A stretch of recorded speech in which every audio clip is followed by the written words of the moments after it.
into what life without him would be like. A Disciple's View with Todd Herman. Critical information from a faith-enriching perspective. Weekdays at noon Central on AFR. This is American Family Radio, a listener-supported ministry of the American Family Association.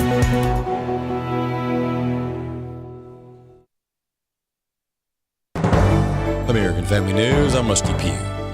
Israel and Iran continue to trade strikes as the war in the Middle East continues into its fourth week. Trey Yingst is in Tel Aviv, Israel, with the latest. Today, the Israeli government is voting to extend the state of emergency in this country for 3 additional weeks. It comes as the Iranians are launching more barrages of ballistic missiles at Israel. Israel's advanced air defense systems worked throughout the night to shoot down the incoming fire. Some of them had cluster munitions on top, a number of impact sites reported. Both the Israelis and the Americans are still taking the fight to the Iranian regime. The Israelis say they launched a new wave of strikes against the capital of Tehran and surrounding areas, targeting not just military positions, but also remaining leadership in the command structures, along with storage facilities for the ballistic missiles that remain in the Iranian stockpile. The Trump administration is trying to calm fears over the price of oil and gas as the conflict with Iran continues and average gas prices approach $4 per gallon. Lauren Simonetti reports from Houston. Energy Secretary Chris Wright says the only reason the U.S. is able to weather it is because of record high oil and gas production. Wright says once talks begin to end this conflict, we will see prices drop like a rock and the Strait of Hormuz will be back in business. We had gasoline prices below $3 a gallon, and we'll again have gasoline prices below $3 a gallon. Including tapping reserves, the first oil from the SPR has hit the market. That's over 1 million barrels a day. And temporarily unsanctioning Iranian oil at sea, that's 140 million barrels now hitting refineries. The big oil refinery in Texas is shut down after a fire and explosion. No one's reported to have been hurt in the explosion at the Valero refinery in Port Arthur, Texas. People miles away said their homes shook. A shelter-in-place order was announced for the west side of the city. The air is being monitored and schools are closed. Road closures meant kids attending after-school activities in the Sabine Pass neighborhood on a peninsula couldn't get home to other parts of the city. The plant is Valero's largest. About 770 people work there. It refines crude oil into gasoline, diesel, and jet fuel. The fire is believed to have been started by an industrial heating unit used in the process. Chris Foster, Fox News. Airport chaos continues as TSA workers go unpaid during the partial government shutdown, with the Department of Homeland Security, which oversees TSA, still without funding. Republican Senator Ted Budd of North Carolina with some words for TSA agents and thoughts on who's to blame. It's completely irresponsible on the part of Democrats to do this, and it's irresponsible to the 50,000 TSA workers and all the DHS workers that are doing a tremendous job out there. And for the TSA workers, I sympathize with you. President Trump deployed ICE agents to airports to help out, but Democrats are criticizing that decision, with Senate Minority Leader Chuck Schumer calling it callous. But Border Czar Tom Homan pushes back. The wait lines are already dropped. Plus, we're doing a security function at the airports. We're going to arrest criminals going through this airport. We're going to look for human trafficking, sex trafficking, money smuggling. And finally, an infamous abortionist has died. Chris Woodward has more. Kermit Gosnell is a former abortionist from Philadelphia, and he became infamous for killing babies in live birth abortions. Gosnell was convicted of multiple life sentences for killing these babies, as well as getting 30 years on a federal drug charge. Stephen Ertelt, editor of Life News, said Gosnell also ran a pill mill. Honestly, this is a good reminder for people that we need to get right with Jesus. This is somebody who engaged in brutal, evil practices. And unfortunately, I don't think there's any indication this man claimed to know Christ as his Savior and had a relationship with God. Meanwhile, Ertelt says there are other Kermit Gosnells out there today. Mainly because so many states, and these are all blue states, have abortions up to birth. And so we know that there are late-term viable babies after 21 weeks who could live outside the mother's womb who are being killed in these brutal late-term abortions. For example, Ertelt said this is happening in states such as Colorado and Maryland. Multiple states across the country have these late-term abortion businesses, and they have no regard for the life of the mother or the life of the baby. I'm Chris Woodward. There's more online at afn.net and on the AFN mobile app for your Apple or Android device. I'm Rusty Pugh. At Blue Mountain Christian University, undergraduate and graduate degrees can be completed fully online across a range of academic fields. From business and education to technology and healthcare, programs are designed for learners who want the flexibility of online study without coming to campus. Courses are offered in 8-week sessions. Learn more at bmc.edu. Move mountains at Blue Mountain Christian University.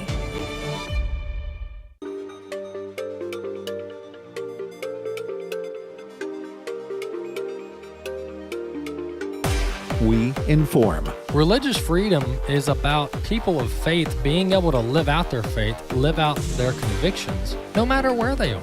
We equip. Sacred honor is the courage to speak truth, to live out your free speech.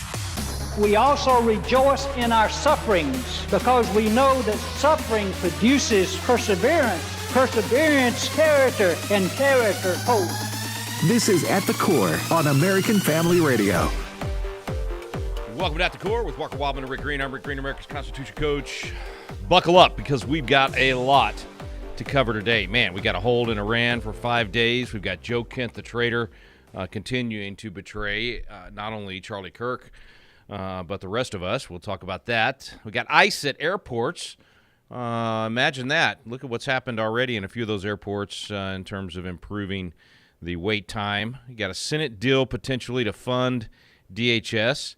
We got the SAVE Act still out there. We'll see what happens. And then I'm probably going to spend the most time on these Supreme Court hearings this weekend, rulings, dealing with elections and the standing of a candidate, something I screamed from the mountaintops about in 2020, November and December of 2020. Shocked, absolutely shocked that the Supreme Court back then and other courts thought that a candidate didn't have standing, that if you're on the ballot, and they're cheating. They're changing election law without legislative approval, and you have no standing, and you're on the ballot. That was insane. It was a big part of why we ended up with the Joe Biden years, but I guess that insanity was necessary for God to set us up, let us have that setback so that we could be set up for a comeback. That's Kirk Cameron's words there, but that's what happened. Anyway, all right, so a lot to cover, and then, of course, your phone calls, 888-589-8840. Let's start with Iran. I don't think most of us expected this. I didn't. Such an abrupt stop to at least the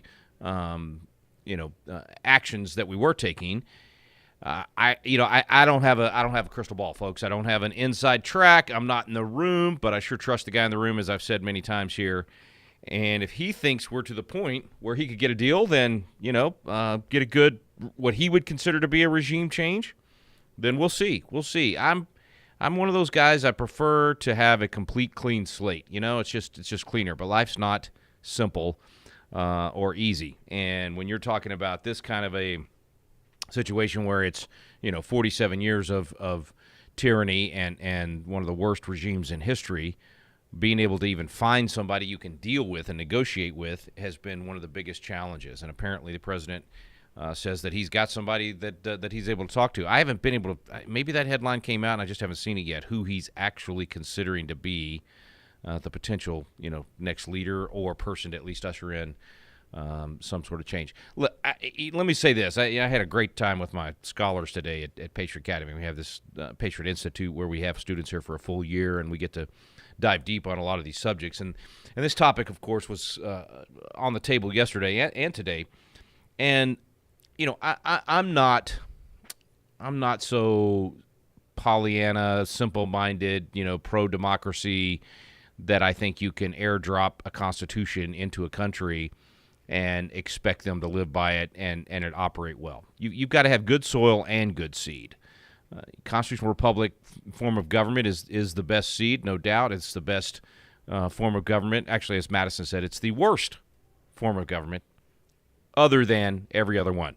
So, of course, it has its flaws. But that being said, it's the best one that we can do with our sinful nature and with the this side of heaven. However, that being the seed, it is sometimes going to fall on the rocks and on bad soil that doesn't bring forth fruit. The question is still unanswered as to whether or not Iran's going to be good soil.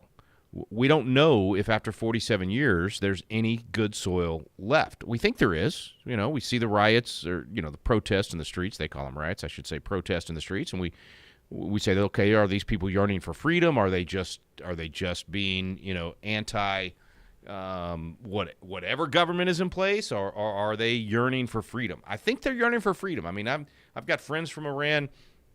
I hear the stories. I was 8 years old when the revolution happened in 79.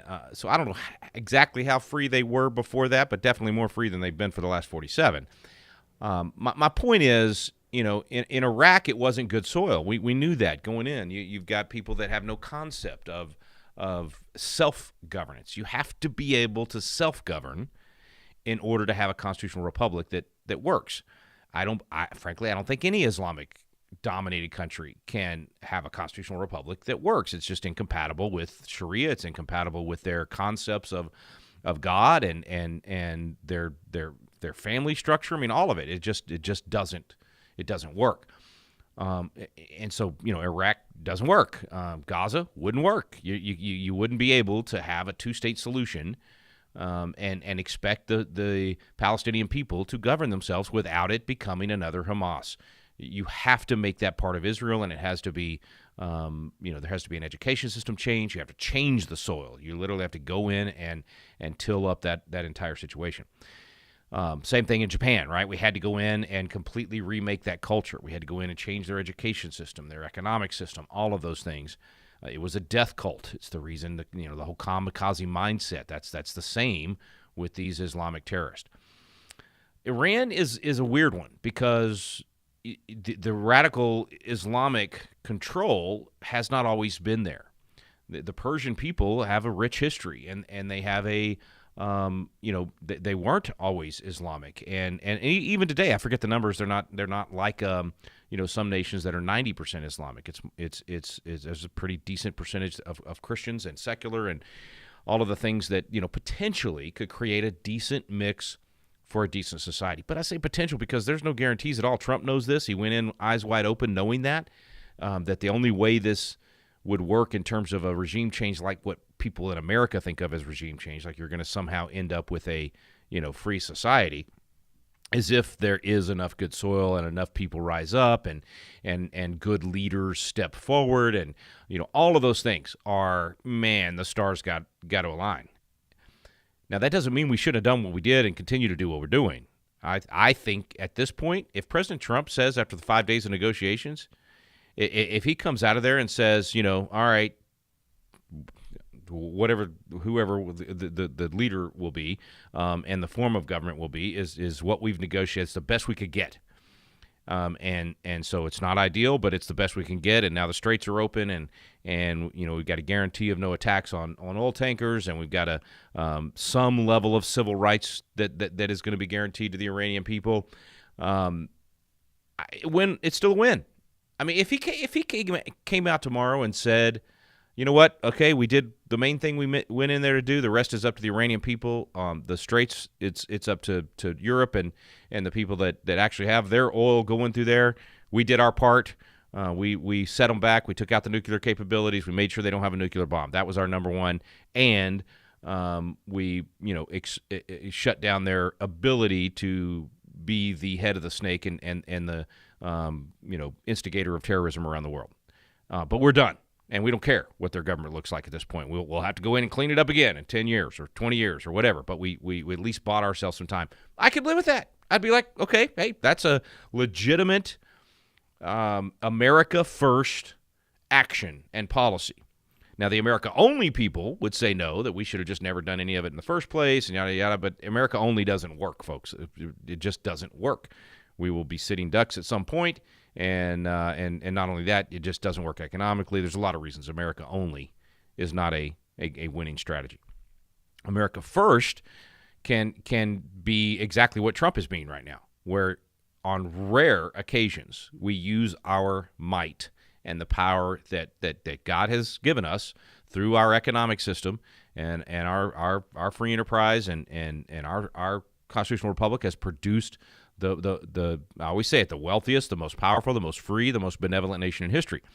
So keying in on a couple of those words, the most powerful is a result of the ingenuity, a result of the economic power, the result of the ability to create these things and then fund them. And clearly we're in a weakened state compared to in the past because of our debt and all these problems. But even with that, still the most powerful nation in the world, and therefore there's times you have to use it. And I think the president was right to go in and use it here, no matter the outcome. So I don't know what the outcome is going to be.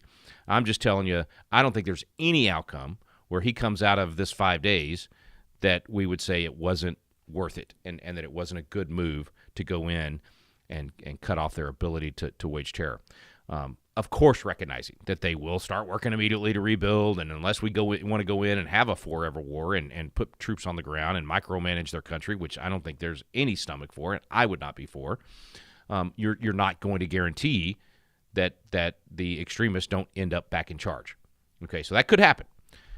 But I'm giving you worst case scenario so that I can then say I think the 5 days is probably going to result in a middle of the road, not best case scenario, because best case scenario is that Islamists are completely kicked out of the country, and there's a secular government that allows for Christianity and any other religion to be there, which technically is a Christian country if you allow for everybody else to live their faith. Only Christian nations, only nations built on Christian principles where you treat your neighbor the way you want to be treated allow for that. But they won't call it that, of course.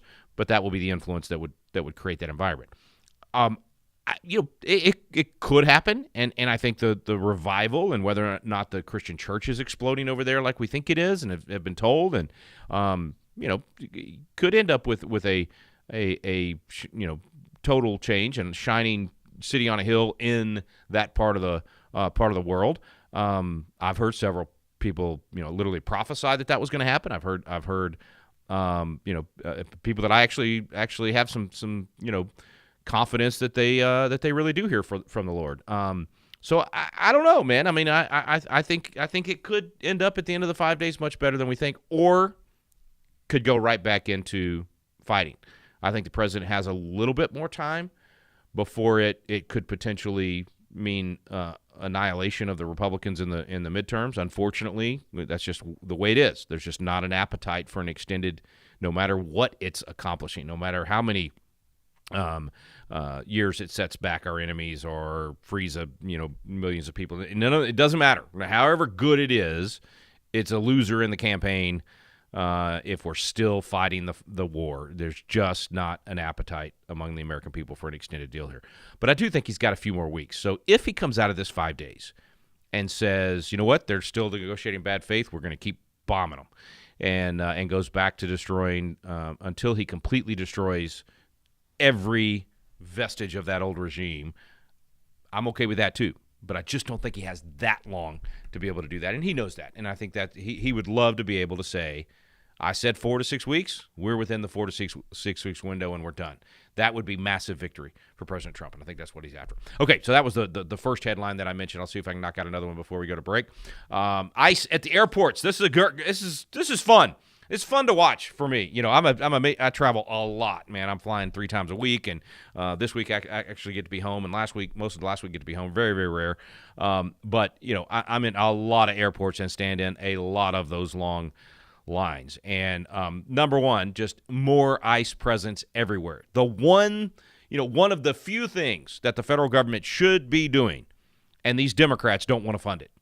One of the few things that's a proper function actually in the jurisdiction of the federal government, immigration, and these Democrats don't want to fund it. Oh, they want to fund all these things that aren't in the proper function of the federal government, but they don't want to fund this. It's ridiculous.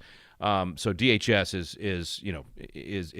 is a obviously proper function of the federal government to protect our borders, to protect the nation. But ICE just showing up in Atlanta and some of these other places was enough to create some law and order and shrink those lines. So I don't know all the logistical aspects of that and whether or not they're actually helping with screening or all that, or they're just walking around and providing some of the security. I don't know, but it's working in a lot of these airports. I just think it's hilarious that Democrats are whining even about that. But we got to talk about the SAVE Act. That has got to get passed. We got to talk about the Senate deal to fund DHS and whether or not it's going to not fund ICE. I can't imagine accepting that deal. I'm kind of surprised that some senators would be willing to do that. The president has stated he is not, but apparently some words out of the White House from unnamed sources saying that might end up happening. So we'll chat about that, and we'll take your phone calls. 888-589-8840. You're listening to At the Core.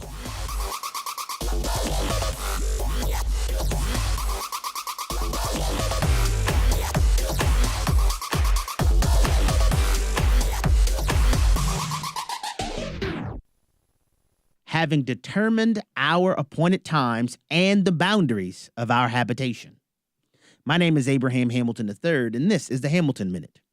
We recently witnessed terrorist attacks on our homeland by a migrant in Virginia who'd previously been convicted for providing material support to ISIS, and another in Michigan by the brother of a Hezbollah commander.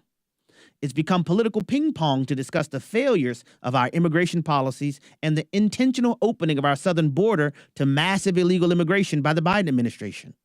These recent attacks, as well as others, show that protecting our borders and exercising firm diligence and wisdom concerning who enters our country is truly a life or death consideration. American lives shouldn't be fodder for grandstanding politicians.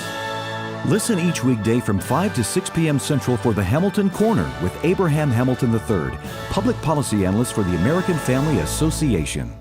The following is a real-life story from Trinity Debt Management. I had a lot of credit card debt, and it stressed me out. But what I thought was a solution turned out to be a problem. I kept hearing ads about debt settlement that seemed too good to be true. And actually, it was.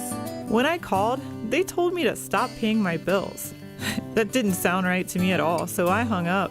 Later, I found out that debt settlement is bad, real bad. Then I learned that there is a right way to pay off your credit cards.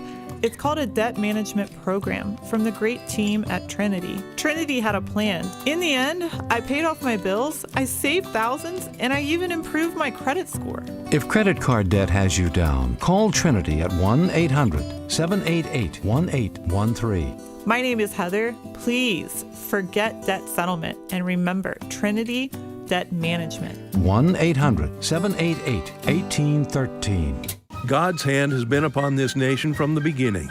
Evidence of our spiritual heritage is obvious and inspiring if you know where to look. For many years, the Wildmon family has led spiritual heritage tours to Washington, D.C. and Colonial Williamsburg. And this year, they're adding the city of Boston. With the help of historian Stephen McDowell of the Heritage Foundation, spiritual heritage tours in June and September will reveal God's amazing blessings upon the United States. In June, Tim Wildmon leads a tour of Washington, D.C., including George Washington's Mount Vernon. He'll lead another tour to Colonial Williamsburg in September. And Wesley and Walker will lead a tour to Boston, also in September. For dates, costs, and all the details, go to the website wildmangroup.com. That's wildmangroup.com. You'll see evidence of God's touch on our nation going back 250 years. Visit wildmangroup.com for all the information and to register, and we hope to see you on a spiritual heritage tour. This is At the Core on American Family Radio with your host, Rick Green. Welcome back to At the Core with Walker Wildmon and Rick Green. I'm Rick Green, America's Constitution Coach. Phone number is 888-589-8840. 888-589-8840. A lot of topics still to get to. As I mentioned, the Senate looks like they might have a deal on funding DHS. It's all verbal right now. I don't like the smell of it, but if it's a... if they're going, basically what they're saying is that they're going to fund DHS except for ICE and the detention and removal funds and activities. Well, come on, folks, that is the issue. That is the issue. If we are not going to do reverse migration, if we're not going to remove at least the criminals, then game over. The Democrats win. This will be a cesspool of a nation for 100 years. So why would we even entertain an option of funding DHS without them doing the most important thing? The most important thing for DHS is not to get us on the airplane on time. The most important thing for DHS is to remove criminal, illegal aliens from our country. The most important thing is to protect our borders. So why would you say, okay, yeah, so that people will stop calling our office because they're complaining about their 3-hour wait line? We'll go ahead and protect the pedophiles and the murderers and the rapists and the rest of the illegals. But hey, man, you're gonna be able to make your flight on time. That's a bad deal, folks. You've got pressure right now. You've got pressure on the Senate and the House because everybody's sick of these lines, and they should absolutely stand their ground. Well, now what they're saying potentially could happen is, and this is that whole thing about the 60 vote thing. This is why I'm going to harp on this till I'm dead or it changes. Majority rule, not minority rule. Majority rule. The fact that Chuck Schumer has any say whatsoever other than his vote at the end of the day is absurd. Democrats should not even have a say other than their vote at the end of the day, and we don't need their vote at the end of the day. We've got 53 Republicans. Push the bill through, and the stupid idea that you've got to have 60 votes has got to go away, folks. That's got to be at the end of the day, we are not going to be able to function as a country if we don't get back to majority rule. You cannot let the minority rule. You can't say that if there's 100 senators in the body, whether it's the state Senate or the U.S. Senate, that you've got to have 60 votes or 61 votes, or you got you got to have 60 votes. So 41 people. If you can cobble together 41 votes, you can stop anything. That's a recipe for disaster. That makes you have to sit down with Chuck Schumer and get his approval on everything. So now Chuck Schumer's calling the shots, not John Thune. Chuck Schumer is the leader for the Democrats and a maniac. John Thune is the leader for the Republicans who won the elections and have the majority. So they're supposed to go make the law based on what they ran on. That's how a constitutional republic is supposed to work. But instead, the losers of the election are calling the shots. It's absurd. All right, so apparently, though, what they're saying is that to get the 60 votes, they're going to take out funding to remove the pedophiles and the rapists and the murderers and the rest of the criminal illegal aliens, but they're going to make sure you can get on in your airplane on time. And then when they get to 60 votes, then maybe, this is always a maybe, they're going to add back the funding for the ICE agents to be able to remove the rapists, the murderers, the pedophiles, and the other criminal illegal aliens, that they're going to add that back in quote-unquote reconciliation, which only requires 51 votes. All right, if that's the strategy and you'll actually do it, fine. But, folks, I do not have a lot of faith in John Thune. I do not have a lot of faith in people that can't even require a talking filibuster, that they're going to come back and get this done. It is, as I said, the most important issue. Without this, we will become an Islamic nation in a short period of time. We will become a chaotic cesspool of a nation. We will end up in civil war. We will end up, it's all the things we don't want to happen. You have to fix immigration. You have to remove the people that came illegally, and then you have to remove the people that came legally under a crazy administration that allowed people to come into our country that don't share our values and are not assimilating. You got to go back and review every one of those and say, are you actually here because you want to be a part of Western civilization and you're willing to live under the Constitution of America and not Sharia law or whatever other crazy thing you brought with you from wherever you came from? Are you willing to become did you come here because you want to become an American and you want to support the American value system? Okay, we'll let you stay. If not, and we have any reason to believe, Facebook post, I don't care, whatever it is, we have any reason to believe that you're not that, you're gone. You're gone. We're sending you back. Okay, those things have to happen or we don't save the country. Now, how long they take to happen, I don't know. But if you've got a Republican majority in the U.S. Senate that is not willing to stand for those things and get that done, then we only have the executive orders of the president to try to survive for another 2.5, 3 years and potentially get a stronger Senate. But if these guys keep playing the wimp card, if they keep doing this in a wimpy way, we're not going to win more in the Senate. We're not going to get a better Senate. We're going to get a worse Senate because the people that would vote for a stronger Senate and people that will actually save America are going to stay home. They're going to say, why in the world would I go vote for Republicans in November if they've got the power now and they're not doing it? What's the point in showing up and giving them more power? So all of this is tied together. The Senate deal for DHS, the SAVE Act, it's all part of the same fight. And if we lose all of it, that's a result of the same sickness of the uniparty wimpiness in Washington, D.C. So the swamp, man, there's still a lot of draining that's got to take place for sure. Now, there's some pretty, I think, potentially good news in the news for the next few weeks, depending on what the Supreme Court does. Now, they've already handed down one good decision, basically saying that you have standing to bring a suit if you are a candidate on the ballot, as I mentioned earlier. And then they're weighing a decision specifically on mail-in ballots.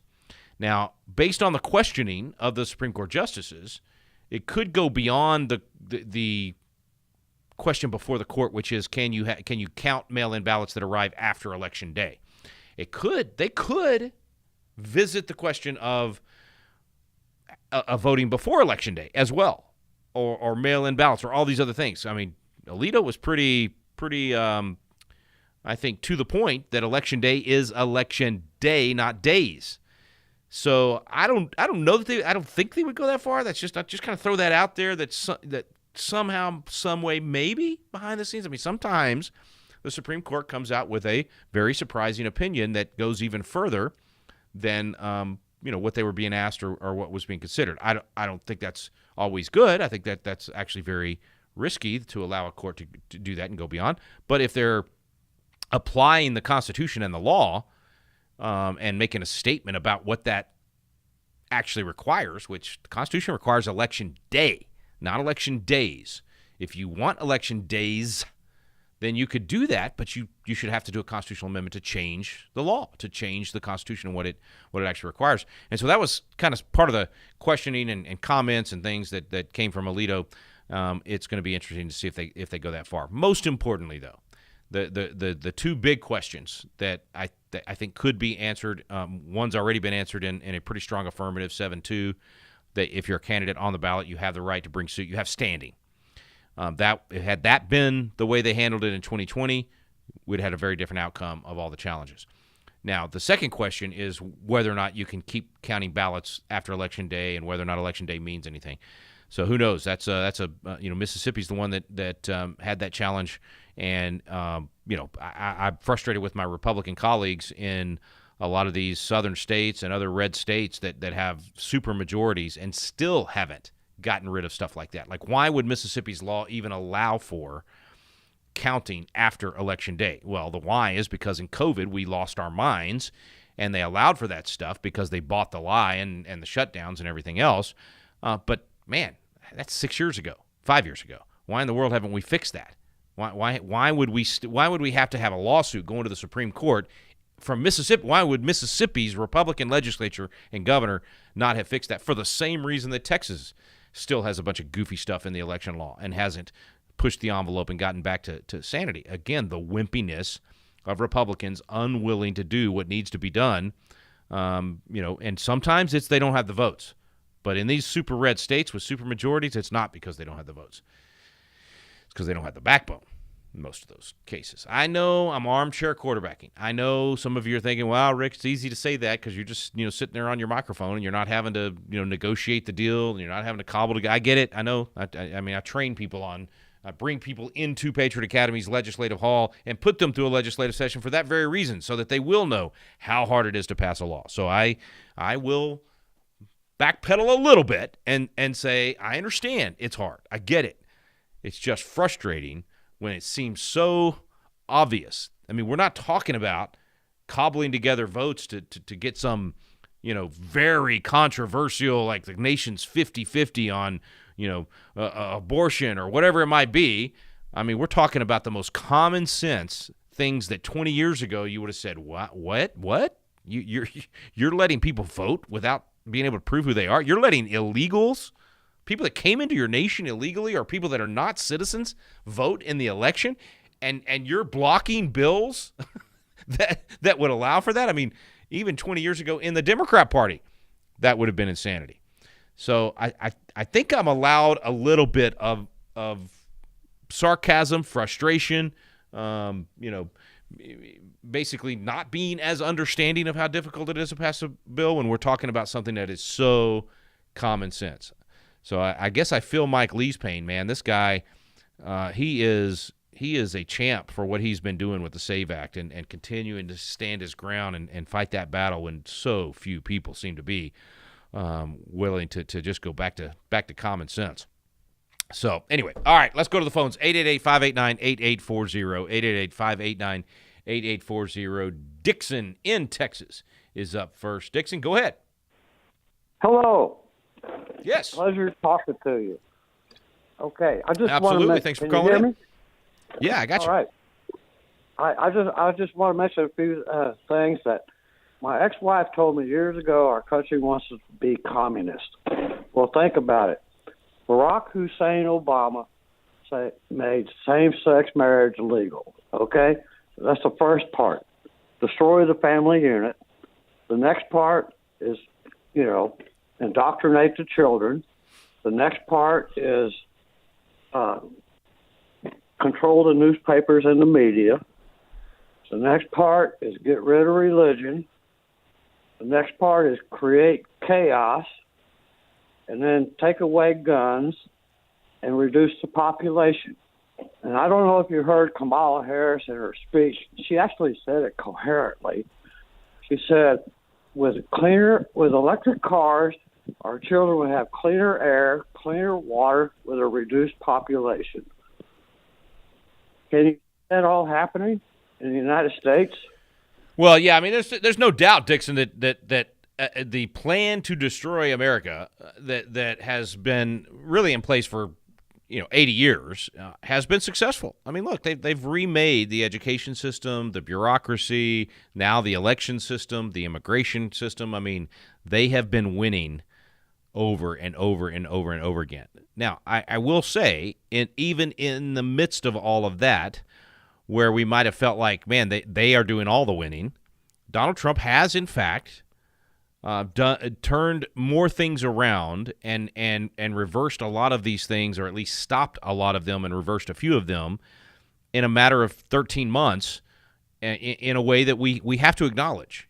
So we have to say, okay, this can be done. We can stop them from turning America into a communist nation. I don't think, Dixon, I don't think there's any question that there are people that want to turn America into a communist nation. I kind of share your tone and an attitude. I get it, because I mean, I was warning about this stuff 25, 30 years ago, and people would roll their eyes at me.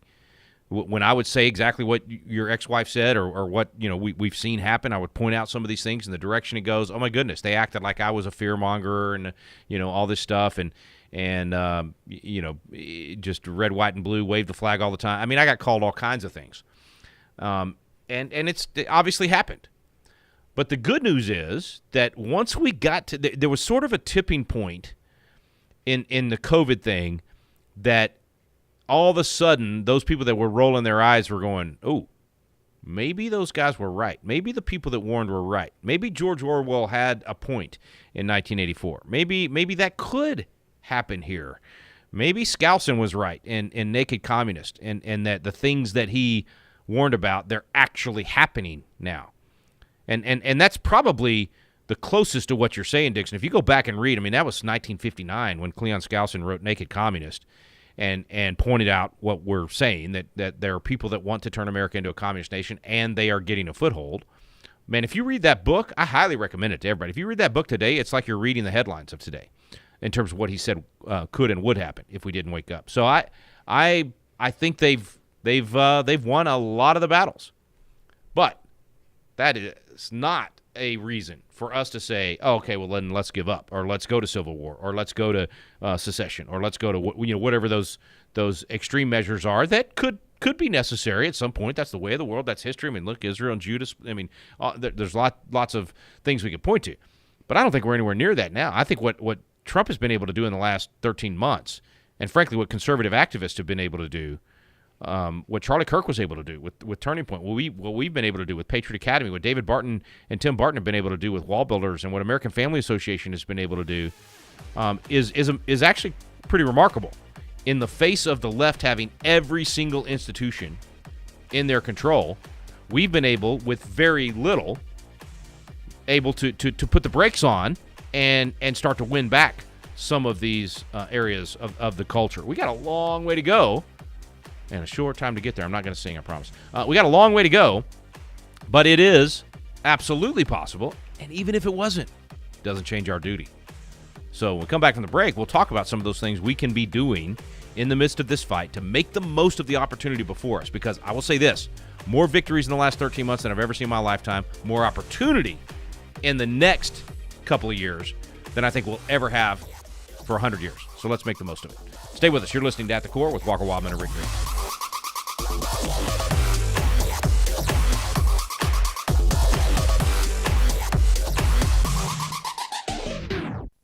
The loss of a child through abortion, miscarriage, or stillbirth affects the emotional health of families. Feelings of anger, sadness, and regret can be overwhelming. There is hope and healing in the aftermath of a reproductive loss. Call the International Helpline at 866-482-LIFE to talk with someone who has been where you are and healed to help others. Your call is confidential. 866-482-LIFE. As we watch world events unfold and fulfill Scripture, it's hard to believe anyone could doubt God and His Word are real. And yet there are so many who either question or completely refuse to believe it. The God Who Speaks is a 90-minute documentary that hits the doubt head-on with evidence that proves God is real and His Word is the ultimate authority. Watch it anytime and invite others to watch with you. Just visit stream.afa.net. That's stream.afa.net. He is risen indeed. Hey, it's Bible League International, and in this season of Easter, most of us can go to Mark 16 and read where the angel says to Mary, you're looking for Jesus, but He's not here. He's risen indeed. But you know, that's not true for most evangelical Christians who live in the regions of Asia, Africa, the Middle East, and Latin America. They've never read those scriptures in their own Bible. Why? They don't own one because of corrupt governments and majority religions that do everything to stop the advance of the gospel. But it's also because of the mighty move of God. You know, this is where Christianity is growing fastest in the world, but we know at Bible League that as many as 9 of 10 Christians have no access to the Bible. It is so important for the Bible to be made available in whatever languages that are needed by people to be able to have in their hand and to read it. AFR and Bible League have a goal to bless 4,000 Bibleless believers this Easter. You've done it for 1,000. We've got 3,000 to go. So at $5 a Bible, $100 sends 20. Will you give at sendbiblesnow.org? Sendbiblesnow.org, and would you do it by April 5th? Many times people are told that if they become a Christian, they will be prosperous and live free of persecution. But is that true? Not according to the Apostle Paul. Hello, I'm Sam Rohrer with another Stand in the Gap Minute. In 2 Timothy 3:12, Paul wrote, all who desire to live a godly life in Christ Jesus will be persecuted. You see, suffering is the norm, not the exception for those who live like Christ. Unlike the feel-good messages some communicate today, those who live a godly life should expect persecution rather than prosperity. Just as Paul, the other apostles, and even Jesus faced trials for doing what was right, so we must be prepared to face adversity when we commit to living according to biblical truth. Our response should not be surprise when we're persecuted, but rather to stand firm in boldness and love when others reject Jesus Christ, the object of our faith. Discover more at AmericanPastorsNetwork.net. This is At the Core on American Family Radio with your host, Rick Green. All right, we're back here on At the Core with Walker Wildmon and Rick Green. I'm Rick Green, America's Constitution Coach. Going back to the phones, 888-589-8840 is the phone number, 888-589-8840. You pick the topic. We covered a lot already. Claude's up next from Texas. Claude, go ahead. Well, I just had the comment and wanted to see what you would say about it of why do we keep letting our Congress that we elect play these word games and take so long and act like it's harder to get something accomplished through our Congress than it actually is. When they want to upgrade their contract or renew their contract for their wages, it doesn't take them long. When they wanted to push the homosexual act across the whole country after 25 to 27 states already went through the proper getting registered voters to sign petitions and getting that authorized and getting it on ballots in like 25 or 27 states in the United States, and it got voted and passed that marriage is between a man and a woman. It didn't take them long to change that across the whole country. And these are a lot of the same senators and congressmen. No, that are in listen, office Claude. now. Here's the deal, man. It's Steve Deace. I think probably says it better than anybody else. It's all about force of will. It's what do people really, really want, and when it becomes important enough, and we demand it enough, it gets done. And you're 100% right. You know, for the members of Congress, hey, they want something like a pay raise or they want whatever it is. You know, they suddenly have plenty of time to do it. There's multiple occasions in Texas where, you know, it's going to take several sessions to get this done, and then something big happens, and there's all kinds of attention on it, and boom, man, it's either a special session or it gets passed at the beginning of the session. It's all about the will. Who has enough willpower to force what they want to get done, and this is why. You know, the republic works, the Constitutional Republic works, the process works, the system works, but you have to work the system. You have to be the one that shows up, that becomes a thorn in their side, because you're at every school board meeting, you're at every legislative hearing, you're at every town hall, you're calling, you're not having to be. We don't have to be jerks about it, but we have to be consistent and persistent. It's the whole persistent widow thing. That even an unjust judge will finally give the ruling that we want if we keep up the pressure. They don't see the light till they feel the heat. And I think at the end of the day, when you look at the Christian voter turnout, and 50% aren't even registered, and 50% of those that register don't even show up to vote. If you look at the city council and school board races where it's 5 or 6%, where 95% of the people that could have voted don't even show up to vote.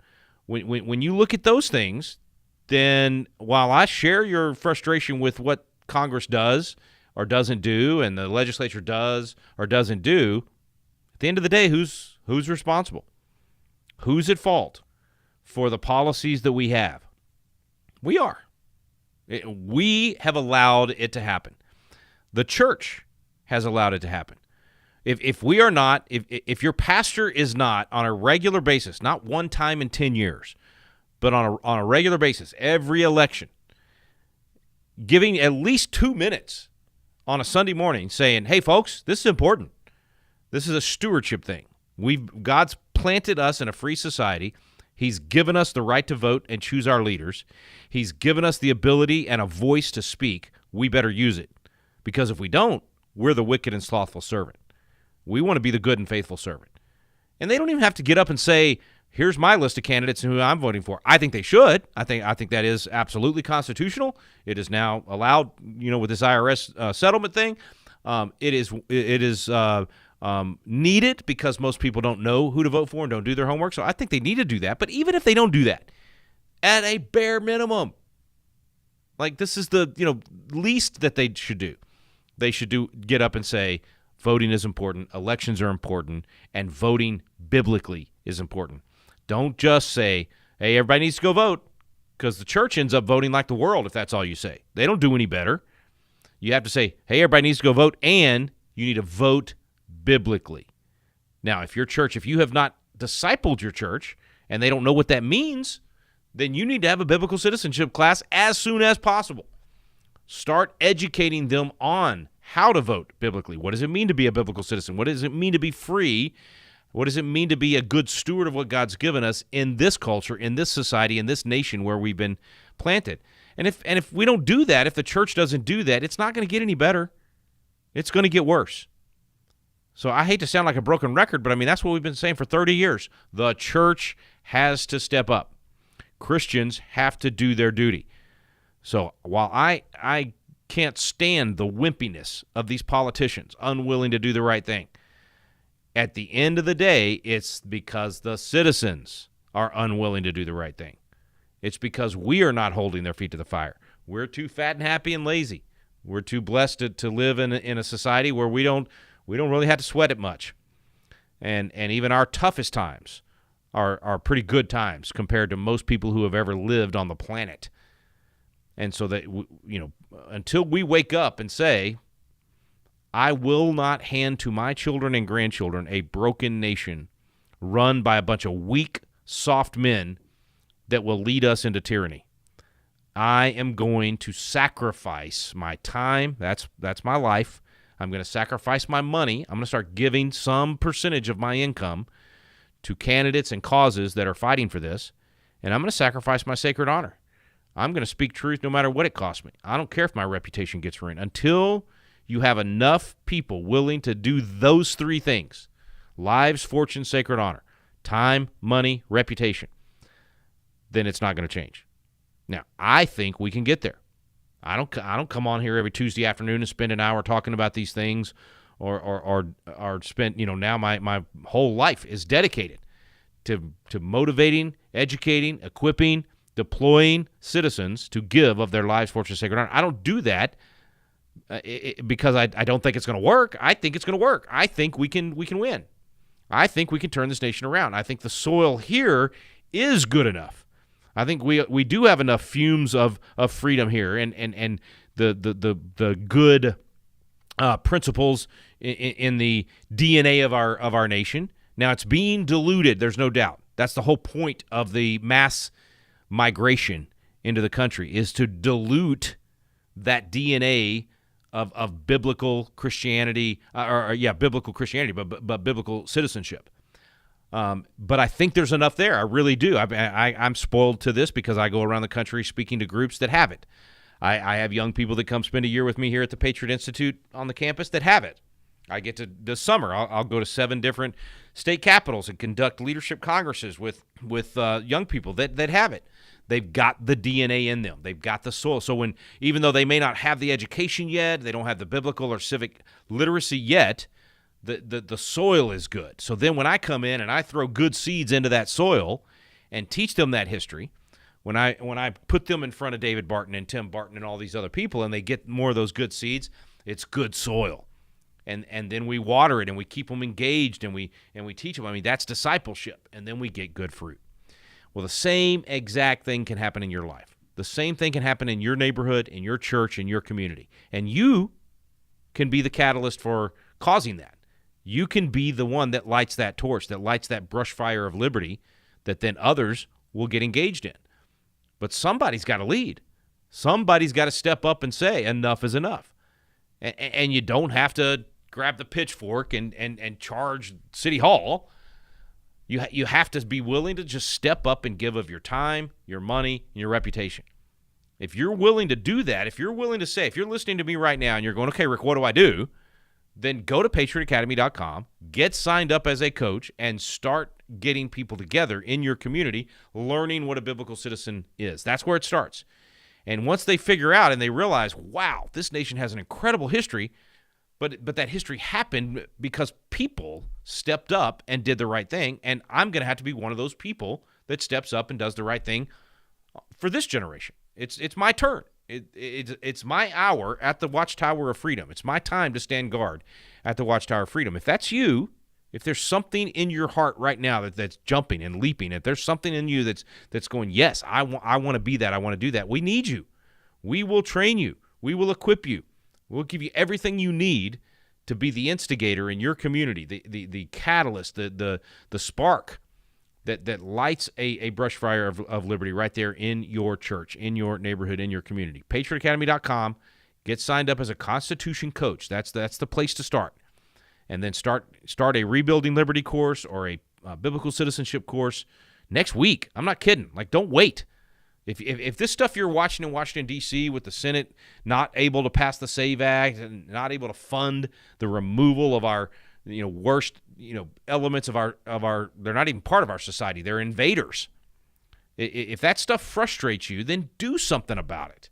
And the something to do about it, yes, pray. Please don't think I'm saying politics is the whole solution. I'll get some emails saying, man, you didn't talk about, asking God to. I talk about that all the time. And in the course we talk about it all the time. But you got to do both. John Hancock, President of the Continental Congress, helped finance the whole revolution. He said, I urge you by all that is dear, by all that's honorable, by all that is sacred, not only to pray, but to act. So, yeah, look, we're Christian programming. It's a foregone conclusion. I shouldn't even have to say you need to be praying and saturating your mind in the Bible.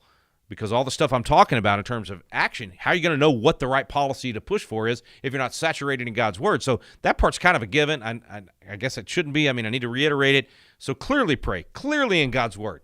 But then you got to go act. Then you got to go live it out. Faith without works is dead, man. What are your works? What are you doing right now to save liberty? What are you doing right now to pour that into your kids, into your grandkids, into the ones in your neighborhood and at your church?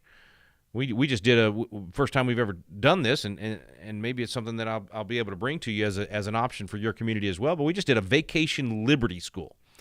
That doesn't mean we don't do Vacation Bible School. I'm sure somebody's going to call and say, you're replacing the Bible with liberty. No, it's in addition to. But Vacation Liberty School is focused on the biblical principles of liberty and teaching that to these kids so that they know how to live in this society, in a free society where they're going to someday vote. They're going to someday be responsible for taking care of this country.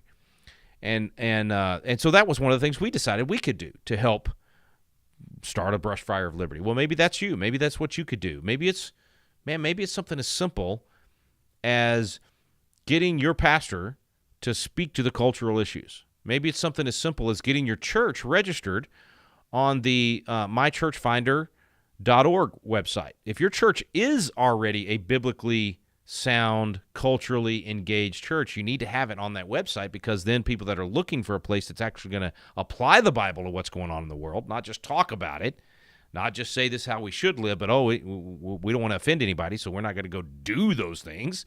If your church is one that is willing to do those things, doesn't care whether or not we offend people, the gospel and the truth, it's offensive. People are going to be offended.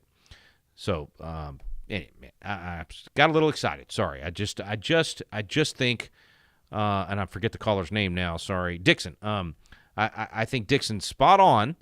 No, that was the one before. But anyway, whoever was that last caller that was talking about, they should be getting this stuff done. I agree, and that's why I was ranting about it. But man, we got to get our job done too. We got to stop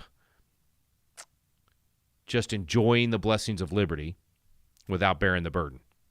And most people that are listening to me right now, most people in the sound of my voice, you're enjoying the blessings, but you're not bearing the burden. You're not doing enough. I'm sorry, you're not. It's time to step up and do more. It's time for you to give at least 2 hours a week of your time, your life. It's time for you to give at least 2% of your fortune. It's time for you to give at least a couple of times a week your reputation, to put it on the line and share a post or share this radio program or whatever it might be, to speak up, to have a voice, to weigh in to the conversations and the debate that's taking place on all these things we talked about today. I forgot to come back to, I only have about a minute left here, but I forgot to come back to this Joe Kent, the traitor. He's now going to testify for Charlie Kirk's assassin. This is about as evil as it gets, folks. Man, I could spend all day on why these conspiracy theories and all this insanity that not just Candace Owens, but a lot of other people have peddled in order to get their clicks. It is sickening. And now this Joe Kent grifter, sellout traitor, who I warned about 5 years ago to the people of Washington State that were considering voting for him, now he's taking it to a whole new level. I mean, this is unbelievable. I hope these reports are not true, but it's all over X right now that he's going to do this. And you can imagine how the guys at Turning Point that gave him the text and gave him information that he leaked, you can imagine how they feel. Talk about stabbed in the back. Whew. Special place for those folks. All right, I hope I encouraged you a little bit today with some of the good. Hope I didn't dwell too much on the bad and the ugly.